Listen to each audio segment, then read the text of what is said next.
Jaylen Brown had a chance to win this thing. The Celtics had plenty of chances to make this a different result. But if we get 7 games of this in May, I'll be happy with it. We'll talk about it right now on the Locked On Celtics podcast.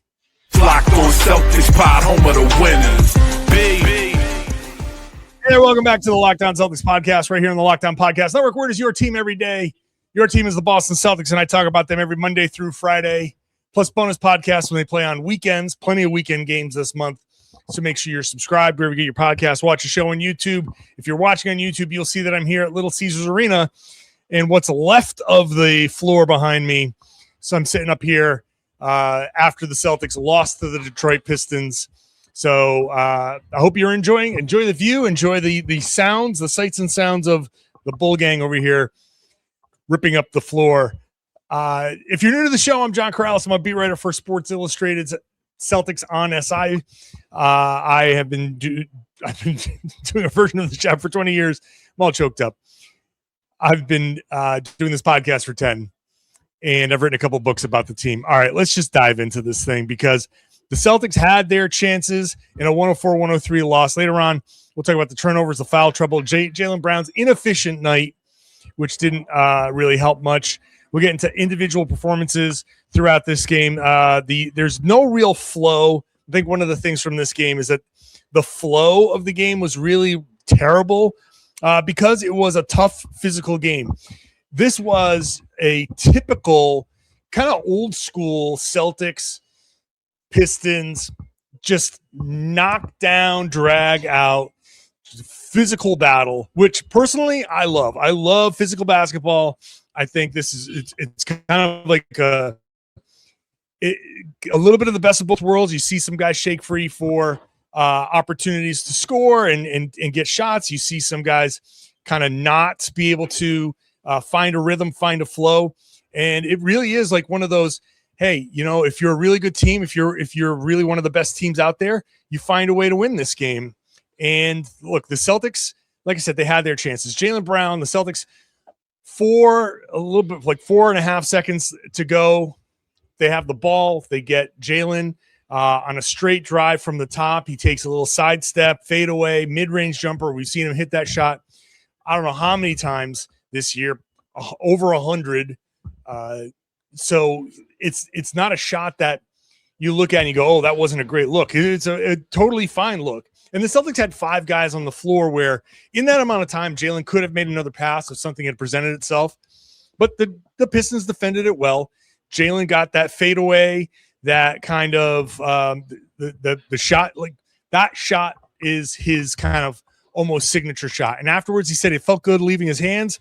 His legs were a little bit heavy. And I think the legs were a little bit heavy because of the intensity of the game, and he was trying to guard Cade Cunningham in this game. If I have one little knock on this, my feeling is that Jaylen came out, he wanted that Cade Cunningham matchup, which is always admirable.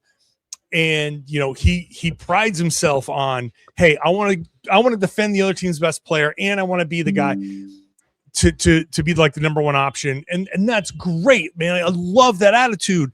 But also, this is a tough team. This is a physical team. The Celtics had, you know, other options to put on Cade Cunningham, the other ways to defend Cade Cunningham. I'm not so sure that in a playoff series, that's how I'd want to go. Just because you have the situation like this where Jaylen needs to take this last shot of the game, and he said, my legs were feeling a little bit heavy. Well, maybe the legs wouldn't feel as heavy if you weren't guarding Cade for a lot of the game. And I'm not saying don't go out there and guard, you know, and be a defensive, kind of make a defensive impact. I'm not saying that, but the Celtics have options to defend the other guy's best player. You're going to get plenty of opportunities to guard Cade throughout the game anyway. You don't have to burn your legs on you know, guarding Cade Cunningham right away. There have to be choices made when you're the number one scoring option. You'd be like, hey, maybe you can get him a little bit of a rest by not putting him on Cade right away. Find somebody else. Put him on Duncan Robinson and go that way. Put him on Tobias Harris. I'd rather have that So you're not, you can come over and help and all of that stuff, but just a little nitpicky thing that I appreciate it. And maybe, look, congratulations to Jaylen for getting named All-Star starter. That was a very, a nice thing for him, and I'm sure he would have loved to have celebrated a little bit more. He deserved to be an all-star starter. I think he's going to be a first or second team All-NBA player this year, depending on how the second half goes and how, some guys maybe, not making the 65 game cutoff. So Jaylen's got plenty of accolades, and him getting to be an all-star starter is really nice. Part of me feels like he's always searching for motivation. We were talking about this on Press Row, where Cade was the guy that got he was number one in player voting, and Jaylen was number one in media voting. He was like third or fourth in player voting. So maybe Jaylen felt like, oh, okay, I'm going to go guard Cade, and we'll see who's number one. Like, it felt like that was like something that was motivating him, and he wanted to prove something. Jaylen always wants to prove something, and it's, again, impressive that he wants to do that stuff. But I think he could have saved his legs a little bit to, for the end of the game. But in the end, I love the physicality. If this is a playoff preview, if this is how this is going to go for the Celtics, like, first of all, as the top two seeds currently, and we'll see what happens. The Knicks got just the doors blown off of them earlier in the night. So they by Dallas. And so the standings, in fact, let me call up the standings real quick, because there's a little bit of separation. The Knicks are in a little bit of a free fall. And let's see here. The Celtics are still the second seed, obviously. And the Knicks are now 25-18. So they're a game and a half behind the Celtics. Obviously, it's too early for this to matter a whole lot, but the Celtics 2 games up in the loss column. If they can maintain that, and we'll see what happens with the Knicks the rest of the way. They've lost 4 in a row, and they're I think this is just a little January thing for them, but who knows? I think the Celtics and the Pistons, as the top 2 teams, if they could meet again, which would mean the conference finals, which would be amazing. Obviously, at that point, I fully believe that Jayson Tatum will be back. And that's another thing that happened earlier in the day, that Tatum put on like a little bit of a show for the media at the team shoot around, which was about a half an hour outside of Detroit. The Celtics will have a different team, but the physicality, the type, this was a playoff type atmosphere, a playoff type game, some playoff type fouls. So I thought the Celtics, look, they could have done a lot of things better here to give themselves a chance to win. But hey, this has been, they're 1-3 against the Pistons. They could have been 3-1. They had a couple of opportunities to win. Earlier, this is obviously a 1-point game. You go back and you say, look, Jaylen missed 2 free throws with 2 minutes to go. That obviously hurt the Celtics in a 1-point game. They were, I think, something like 18 of 20 from the line coming into the fourth quarter, and they were 6 of 10 in the fourth quarter. So missing 4 fourth quarter free throws in a game you lose by 1. Those types of things matter. The turnovers were a problem. I'll get to that in a second, but this was obviously winnable. So my overall kind of reaction from this is not bothered by it. Not like losing to the Pistons. There's no kind of like, oh man, I can't believe they lost to the Pistons. At the same time, God, if a few things had gone differently, this easily could have been a Celtics win. But that's how this goes between these two teams. So if they do meet in the playoffs, I think people would pick obviously Detroit to win this, but that would be, I think that would be a great battle. And that could easily be a 7-game series. So I'm looking forward to that. Let's get into some of the more nitty gritty here. Jaylen Brown's inefficiency, the flow of the game, which was terrible, and all of that stuff. We'll do that when I come back. Today's show is brought to you by Quo. It's a new year and there are new systems. And this is a time of year where a lot of us look at the messier parts of how you run your business and think there has to be a better way. And there is. Streamlining your communications is one of the quickest upgrades you can make. And that's why this episode is brought to you by Quo, spelled Quo, the smarter way to run your business communications. Because when your team is reachable, organized, and communicating in one place, you're not just working cleaner, you're creating more opportunities to connect with customers.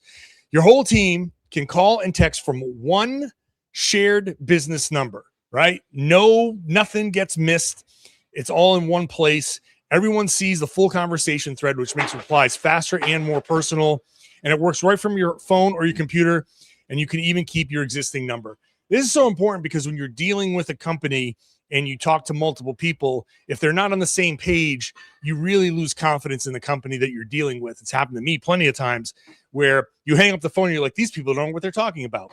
You can avoid that with Quo. It's the #1 business phone system rated on G2, trusted by more than 90,000 businesses, from solo operators to growing teams. Make this the year where no opportunity and no customer slips away. Try Quo for free, plus get 20% off your first 6 months when you go to quo.com/LockedOnNBA. That's QUO.com/LockedOnNBA. Quo, no missed calls, no missed customers.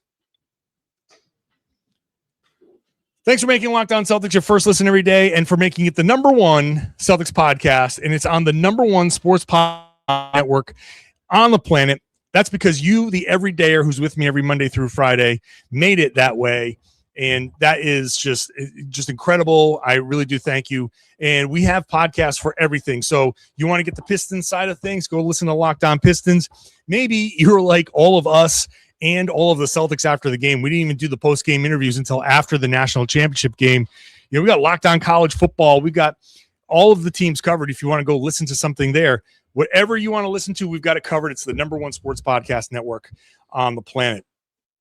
So one of the things that was difficult for the Celtics and for both teams is there was no flow in this game. Payton Pritchard, I asked him the question. He's like, I was joking on the floor during the game. Like, I'm not even working up a sweat here, because it was just constant foul, review. Oh, another review, another foul, more free throws, another review. It took forever for this game. I mean, as it is, it's 1:30 in the morning right now, and I'm recording this podcast, which is well past my normal time, but it's just because everything took so long in this game.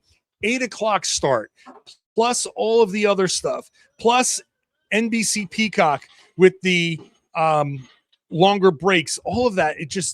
You could not get into any real rhythm in this game. And it showed. I think the Celtics kind of struggled overall. They shot less than 40%, 39.8%. I think this is the fourth time this season that's happened. It's not a regular occurrence for the Celtics. And Jaylen Brown was particularly affected. Again, I just think maybe some of it was the legs. Maybe it was, coming off of that Hawks game. I don't know what it was, but he shot 11 of 28. This is not an efficient night for Jaylen. 32 points on 28 shots, like 32 points, 11 rebounds, 2 assists, a block. He was 8 of 10 from the line, but the 2 missed free throws, poor timing on those. But 11 of 28 shooting, 2 of 8 from 3. The efficiency, if he wasn't 8 of 10 from the line, his true shooting percentage would have been so much worse. As it was, it's below 50%, which is not great. But Jaylen, like, if he's not shooting with the efficiency, then that becomes a problem for the Celtics and the Celtics offense. Like, they put up 103 points. That's not what the Celtics offense has been. The Celtics have been, their offensive ratings have been upwards of 121, 122. 120 plus points per 100 possessions. You should be putting up 115, 120 points in a game like this. They just couldn't get it going. Like I said, the flow wasn't there.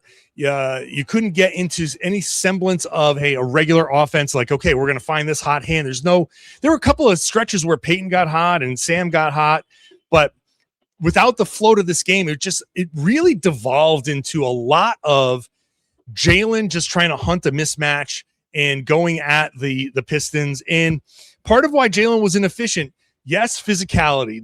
There are going to be plenty of people, and Jaylen included, who are going to say the officiating, blah, blah, blah. He should have gotten to the line. He went to the line 10 times. He could have gone to the line 20 times. Okay, there may be some of that, but they allowed those physical plays throughout the game. There's a lot that was let go. I don't think there was an officiating discrepancy in this game really at all. Did they let some stuff go that might have been a foul in other games? Yeah, maybe, but that's how they were calling this game, and I think both sides were called pretty equally here. The Pistons defense was incredible. Obviously, the physicality manifested itself in a lot of tough shots. They blocked 9 shots. The Celtics were 8 of 14 in the restricted area. At least 4 or 5 of those misses were blocked shots by the Pistons. So even with the Celtics getting into the paint and trying to drive, they were met with a lot of defensive resistance, a lot of block shots, some really, really nice plays. Cade Cunningham had a couple of blocks. Isaiah Stewart had a couple of hits. Had one block on Neemias Queta, which was incredible. They made great defensive plays. Pistons are legit. They really play tough, and it's tough to score on them. You got to be hitting your jumpers against the Pistons because getting into the lane is going to be tough. And then you get like Jalen Duren doing his thing, put back dunks and all that stuff. He had that one put back where he like stuck his tongue out, was like shaking on the rim. And it was like, in that moment, what are you going to do? Like stop him if you don't want him to do that.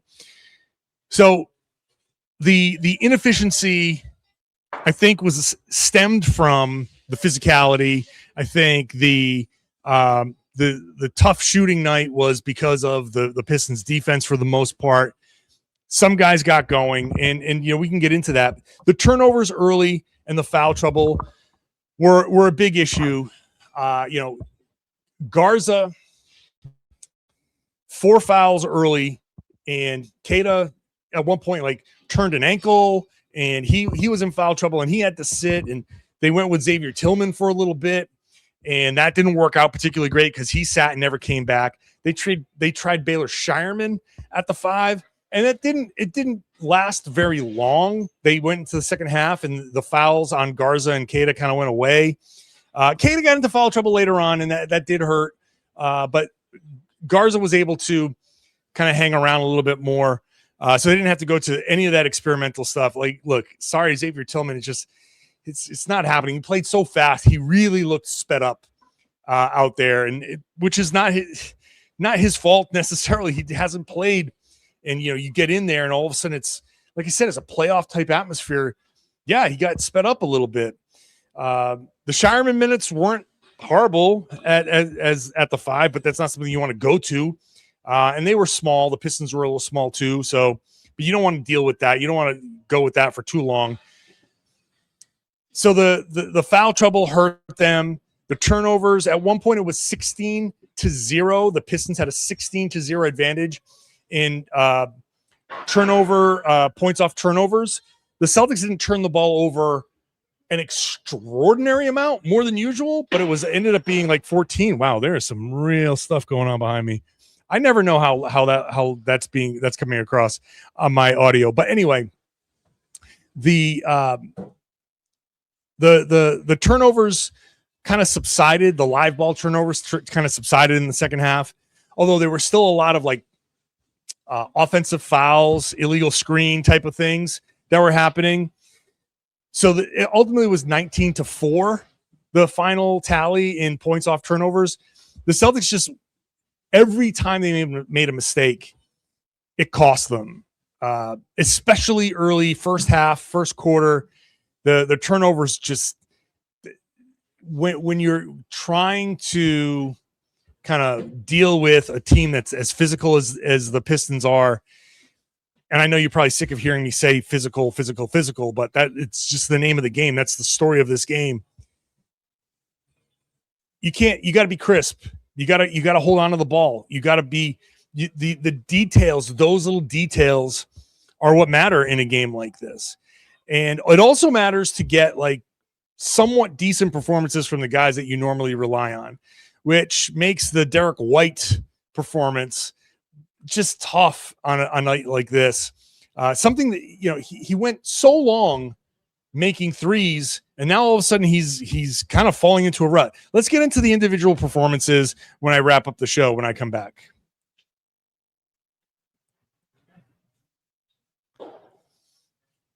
Today's show is brought to you by TurboTax. It's tax season, but it does not have to take over your life. This year, TurboTax is making it easier than ever to just hand off your taxes and move on with your day. With TurboTax Full Service, you can have your taxes done for you by a trusted local expert, start to finish, without the stress of guesswork. Instead of spending hours trying to figure out what forms you need and all of that stuff, you can meet with a local TurboTax expert in person or connect online. They handle everything from W-2s to self-employed forms, and they work to get you every deduction, and you can upload your documents, go about your day, and get updates right on the TurboTax app. It's a huge time saver, and it gives you real peace of mind knowing an expert is handling it. For a limited time, you can have your taxes done by a local TurboTax expert for just $150 all in. If a TurboTax expert didn't file for you last year, just file by February 28th. Take taxes off your plate and get back to your life. Visit turbotax.com/local to book your appointment today. Thank you for making Locked On Celtics your first listen every day. You are with me every Monday through Friday. You're an everydayer. How about joining the Everydayer Club? What you get for being an Everydayer Club member? Ad-free audio, which is compatible with every major podcasting app. So you get that, which is, I think, a popular feature. The Discord server, access to our Discord server, so you get in-game conversations and conversations with a lot of people around the league even, and merchandise drops, all that kind of stuff. LockedOnCeltics.supercast.com. LockedOnCeltics.supercast.com to join the Everydayer Club. $5 a month. That's it. If you want to pay for a year up front, you pay $50 for the year for ad-free audio all year. That's 2 months free if you pay upfront $50. So LockedOnCeltics.supercast.com. So you look at the little things that could have been done, right? It's the little turnovers. It's Duncan Robinson flying into the corner, throwing a ball up over his head, Cade Cunningham coming down with it, and the Pistons scoring. That type of play you got to make, right? It's the little plays where you have it in your hand and it slips through. You got to secure those balls. Those little things. It's the, hey, can somebody please box out Jaylen Brown? Can somebody please keep him off the boards? He had 3 offensive rebounds to kill the Celtics. I know the Pistons are a big-time offensive rebounding team. Just one. Just block him out once. Can you do it? If you can, great. And just find a way to make your buckets. And that's it. A 1 of 11 night from Derrick White. And like, he did other things, right? 9 rebounds, 5 assists. He had 2 block shots. And, he was a +9 in a game that they lost by 1, which is, it means something, right? That's actually a meaningful kind of stat. So he wasn't a net negative, but it's all about making buckets. And Derrick, 0 of 6 from 3. It's so funny because he had 77 games in a row where he'd hit at least 1 3. Then he missed 3 of them in Miami, and now he missed 6 here in Detroit. So all of a sudden, out of nowhere, Derrick White's lost his shooting touch, which is a little problematic. Okay, so, it happens, right? Everybody has a bad night. So some of the other Celtics, get Sam Hauser. Try to find him a couple more shots. Try to find Payton Pritchard a little bit more. Pritchard was one of the guys that actually had it going. 5 of 8, 3 of 6 from 3. Find him a little bit more. Anthony Simons did not have it going. 1 of 6 from 3, 4 of 11 from the field. That's, you just got to find these guys like, okay, so Simons and White didn't have it. That means find the guys that do. You just got to make those adjustments and find Pritchard. Let Pritchard be the one that attacks Duncan Robinson every once in a while. So look, you can easily look at this game and say, a few more shots and the Celtics win this game. They shot less than 40%. You have a normal shooting night, any kind of normal shooting night, they win this game. A normal shooting night from three, which, okay, 32%, not even. You hit a couple more of those. If you make a couple of your fourth quarter free throws, if you turn the ball over a couple times less, those are all the things that if you do one of those things, just one of those things, you might win this game. So as unfortunate as it is that the Celtics didn't do all of those things, you can easily say, you can chalk up a lot of it to, hey, you played a tough team. It's a tough one to fight through all of that stuff. Maybe if you don't do it at the end of a road trip, maybe things are a little bit different. The Celtics have been on the road for a little while, right? This is their, fifth game on the road. So, this is when your legs do get heavy. It's the middle of January. Maybe in a different situation, they win this game. Again, I'm not bothered by it. I think this is a tough loss, and you could look at it and say many things could have gone differently, but it's because so many of those things could have gone differently that you look at it and say, you know what? Hey, a lot of this stuff, it just happens. Payton Pritchard had a very much a lot of this stuff just happens and you have to deal with it. Play with this kind of effort, this kind of physicality against a lot of the teams that have that you've lost to recently, you'd be okay. So if they play like this against the Pacers on Wednesday, they'll be fine. I'm going to wrap it up here as all kinds of things are happening behind me and the arena is being turned over for, I don't know, maybe a hockey game or whatever. So I'm going to wrap it up there. Thank you for listening. Thank you for watching. I appreciate you being with me. And every day, Monday through Friday, the show is free. It's available everywhere. Bonus podcasts on the weekends. You can watch a show on YouTube. And then I would love it if you shared the podcast. Tell everybody they should be listening to and watching the Locked On Celtics podcast. Here on the Locked On Podcast Network is your team every day.